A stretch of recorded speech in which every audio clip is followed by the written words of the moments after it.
ओम नमः चंडिकायै।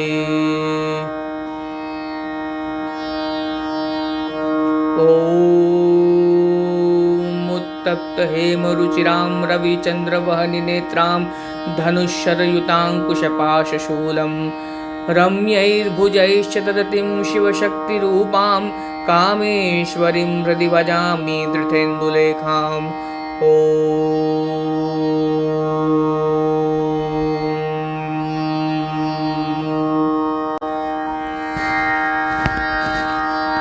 ऋषि कहते हैं, राजन, अपने प्राणों के समान प्यारे भाई निशुंभ को मारा गया देख तथा सारी सेना का संहार होता हुआ जान शुंभ ने कुपित होकर कहा, दुष्ट दुर्गे, तू बल के अभिमान में आकर झूठ मूठ का घमंड ना दिखा। तू बड़ी मानिनी बनी हुई है, किंतु दूसरी स्त्रियों के बल का सहारा लेकर लड़ती है। देवी बोली, ओ दुष्ट, मैं अकेली ही हूँ। इस संसार में मेरे सिवा दूसरी कौन है? देख, ये मेरी सारी विभूतियां हैं, अतः मुझ में ही प्रवेश कर रही हैं। तदनंतर ब्रह्माणी आदि समस्त देवियां अंबिका देवी के शरीर में लीन हो गई। उस समय केवल देवी अंबिका ही रह गई। देवी बोली, मैं अपनी ऐश्वर्य शक्ति से अनेक रूपों में यहाँ उपस्थित हुई थी। उन सब रूपों को मैंने समेट लिया। अब अकेली ही युद्ध में खड़ी हूँ। तुम भी स्थिर हो जाओ। ऋषि कहते हैं, तदनंतर देवी और शुंभ दोनों में सब देवताओं तथा दानवों के देखते देखते ही भयंकर युद्ध छिड़ गया। बाणों की वर्षा तथा तीखे शस्त्रों एवं दारुण अस्त्रों के प्रहार के कारण उन दोनों का युद्ध सब लोगों के लिए बड़ा भयानक प्रतीत हुआ। उस समय अंबिका देवी ने जो सैकड़ों दिव्य अस्त्र छोड़े, उन्हें दैत्यराज शुंभ ने अपने निवारक अस्त्रों द्वारा काट डाला। इसी प्रकार शुंभ ने भी जो दिव्य अस्त्र चलाए, उन्हें परमेश्वरी ने भयंकर हुंकार शब्द के उच्चारण आदि द्वारा खिलवाड़ में ही नष्ट कर डाला। तब उस असुर ने सैकड़ों बाणों से देवी को आच्छादित कर दिया। यह देख क्रोध में भरी हुई उन देवी ने भी बाण मारकर उसका धनुष काट डाला।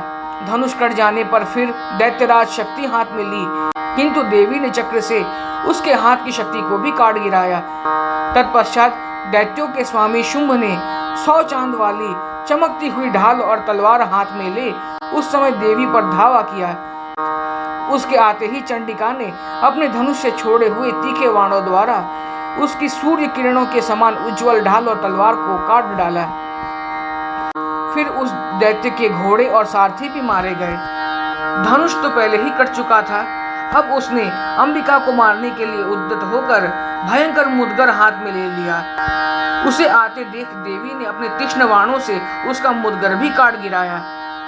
30 पर भी वह असुर मुक्का तानकर बड़े वेग से देवी की ओर झपटा। उस दैत्यराज ने देवी की छाती में मुक्का मारा। तब उन देवी ने भी उसकी छाती में एक चांटा जड़ दिया। देवी का थप्पड़ खाकर दैत्यराज शुंभ पृथ्वी पर गिर पड़ा, किंतु पुनः सहसा पूर्ववत उठकर खड़ा हो गया। फिर वह उछला और देवी को ऊपर ले जाकर आकाश में खड़ा हो गया। तब चंडिका आकाश में भी बिना किसी आधार के ही शुंभ के साथ युद्ध करने लगी। उनका वह युद्ध पहले सिद्ध और मुनियों को विस्मय में डालने वाला हुआ। फिर अंबिका ने शुंभ के साथ बहुत देर तक युद्ध करने के पश्चात उसे उठाकर घुमाया और पृथ्वी पर पटक दिया। पटके जाने पर पृथ्वी पर आने के बाद वह दुष्टात्मा दैत्य पुनः चंडिका का वध करने के लिए उसकी ओर वेग से बढ़ा। तब समस्त दैत्यों के राजा शुंभ को अपनी ओर आते देख देवी ने त्रिशूल से उसकी छाती छेद कर उसको पृथ्वी पर गिरा दिया।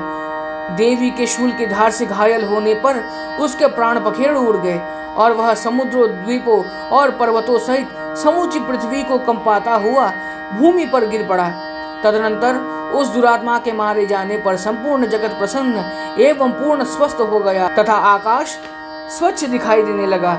पहले जो उत्पात सूचक मेघ और उल्कापात होते थे, वह सब शांत हो गए तथा उस दैत्य के मारे जाने पर नदियां भी ठीक मार्ग से बहने लगी।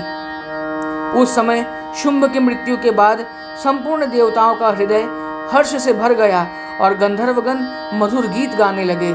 दूसरे गंधर्व बाजे बजाने लगे और अप्सराएं नाचने लगी। पवित्र वायु बहने लगी। सूर्य की प्रभा उत्तम हो गई।